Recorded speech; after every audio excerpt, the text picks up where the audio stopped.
Exhaust smoke could become a public health issue on the same scale as passive smoking after the WHO said diesel fumes do cause cancer.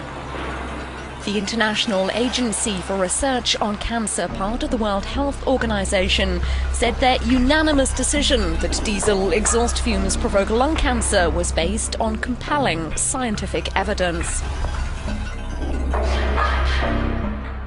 The number one finding is that diesel exhaust exposures are carcinogenic to humans, a group 1 carcinogen, the highest level you can possibly have.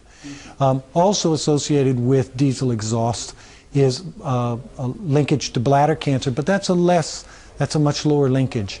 We also reviewed gasoline exhaust and the carcinogenicity of gasoline exhaust, and there was very little human evidence that was sufficient to support a known human carcinogen clause, so that went much lower. That's a possible human carcinogen, group 2B. Diesel cars are popular in Western Europe, where tax breaks have encouraged technological advances and demand. The research was based on findings from high-risk workers such as miners, railway workers and truck drivers. It's thought people in these industries could have about a 40% increased risk of developing lung cancer.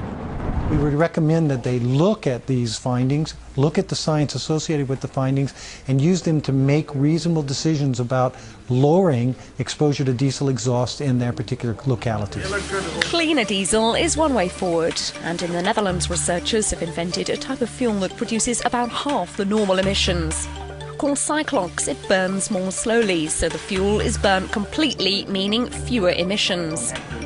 Lobbyists for the diesel industry are arguing the study isn't credible because researchers didn't have exact data on how much exposure miners got in the early years of the study.